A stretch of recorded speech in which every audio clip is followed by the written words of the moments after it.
Hello friends, how are you? Welcome back to YouTube channel. મારી ચેનલને like, share અને subscribe કરવાનું ભૂલતા નહીં. આજનો ટોપિક છે ગુજરાતના સ્થળો. ગુજરાતના સ્થળોના ઉપનામ. ગુજરાતના સ્થળોના અમુક ઉપનામ છે તે આપણે જોઈશું. સૌરાષ્ટ્રનું કાશ્મીર. સૌરાષ્ટ્રનું કાશ્મીર છે મહુવા. સૌરાષ્ટ્રની સંસ્કાર નગરી, એમાં આવશે ભાવનગર. સૌરાષ્ટ્રનું પેરિસ જામનગર. સૌરાષ્ટ્રની આન બાન અને શાન રાજકોટ. વિદ્યાનગરી વલ્લભ વિદ્યાનગર.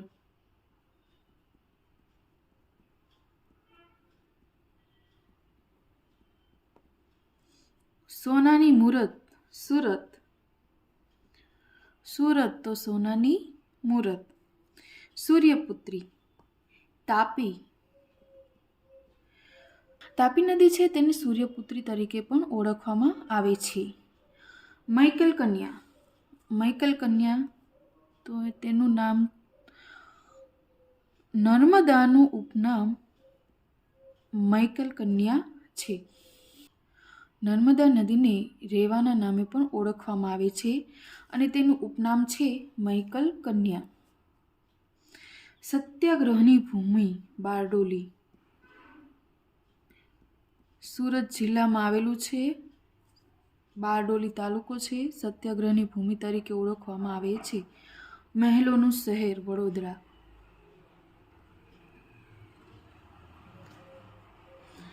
સાક્ષર ભૂમિ નડિયાદ. પારસીઓનું કાશી ઉદવાડા.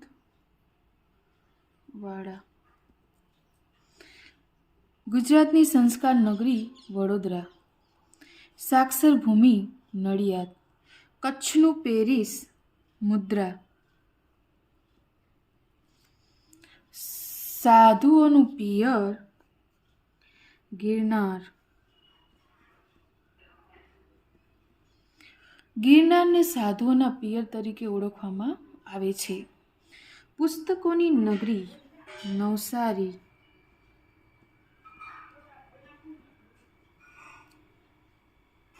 સોનાની નગરી દ્વારકા.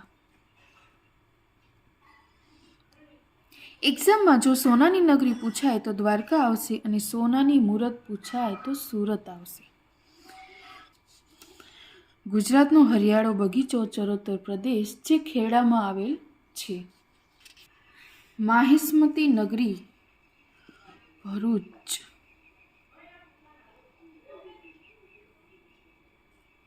મરુભૂમિનું મોતી વચ્છરાજ બેટ.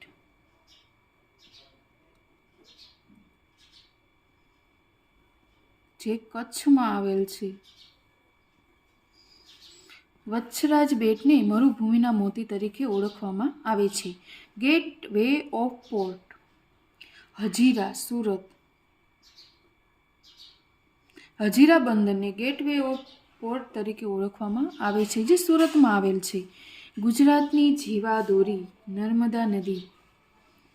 નર્મદા નદી છે તેને ગુજરાતની જીવાદોરી તરીકે ઓળખવામાં આવે છે. ફૂલોનું શહેર પાલનપુર. પાલનપુર ફૂલોનું શહેર છે જે બનાસકાંઠા જિલ્લામાં આવેલ છે. ગુજરાતનું ઓટો હબ સાણંદ, જે અમદાવાદમાં આવેલ છે. ઉદ્યાન નગરી કર્મચારી નગર. ગાંધીનગર. ગાંધીનગરને ઉદ્યાન નગરી તરીકે ઓળખવામાં આવે છે. ઔદ્યોગિક નગર વાપી. વાપીને ઔદ્યોગિક નગર તરીકે ઓળખવામાં આવે છે, જે સુરતમાં આવેલ છે. યુકેલિપ્સનો જિલ્લો ભાવનગર. ભાવનગરને યુકેલિપ્સના જિલ્લા તરીકે ઓળખવામાં આવે છે, જેને નીલગિરીનો જિલ્લો પણ કહેવામાં આવે છે. લીલી નાઘેર. ચોરવાડના વિસ્તારને ચોરવાડના વિસ્તારને લીલી નાગીર તરીકે ઓળખવામાં આવે છે. ઉનાથી ચોરવાડ વચ્ચેનો જે વિસ્તાર છે તેને લીલી નાગીર તરીકે ઓળખવામાં આવે છે. મંદિરોની નગરી પાલિતાણા. પાલિતાણાને મંદિરની નગરી તરીકે ઓળખવામાં આવે છે, જ્યાં આશરે 863 જેટલા મંદિર છે. જૈન મંદિરો વધુ પ્રમાણમાં આવેલ છે, તેથી તેને મંદિરની નગરી તરીકે ઓળખવામાં આવે છે. દક્ષિણનું કાશી ચાંદોદ. ચાંદોદ છે જેને દક્ષિણના કાશી તરીકે ઓળખવામાં આવે છે, જે વડોદરામાં આવેલ છે. સુદામાપુરી બર્ડ સિટી પોરબંદરને ઓળખવામાં આવે છે. સાધુઓનું મોસાળ. સાધુઓનું મોસાળ સિદ્ધપુર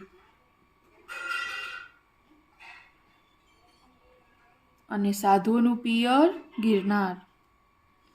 સુવર્ણપર્ણની ભૂમિ ચરોતર પ્રદેશ.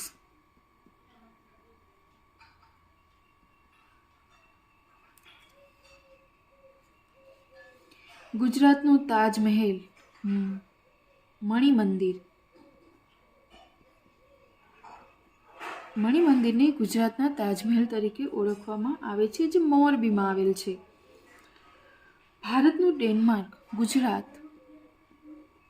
ગુજરાતને ભારતનું ડેનમાર્ક તરીકે ઓળખવામાં આવે છે.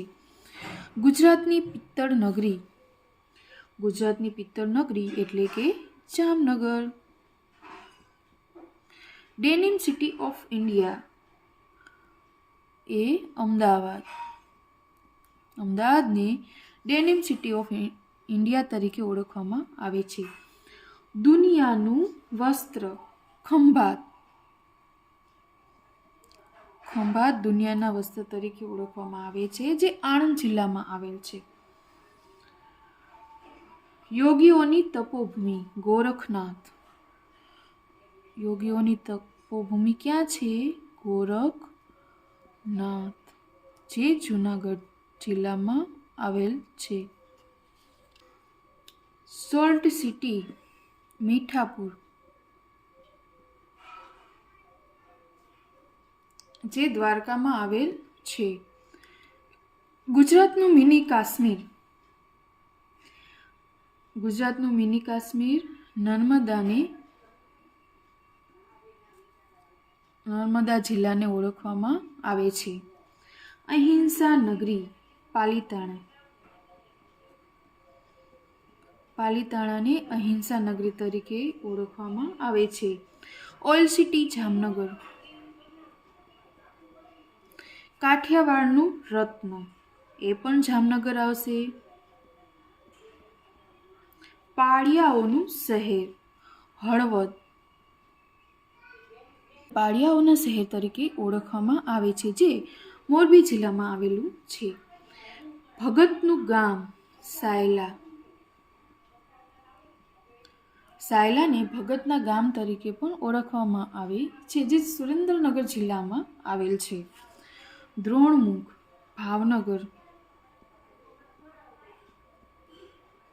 ગુજરાતનું પિંક સિટી ધાંગધ્રા.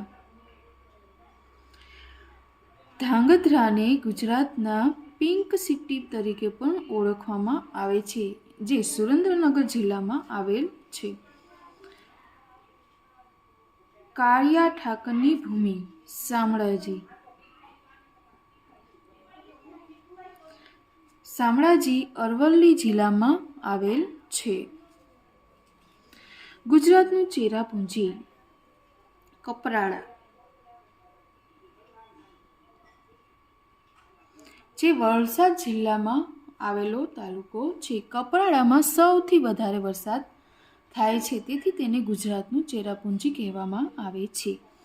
માલધારીની માતા મચ્છુ નદી.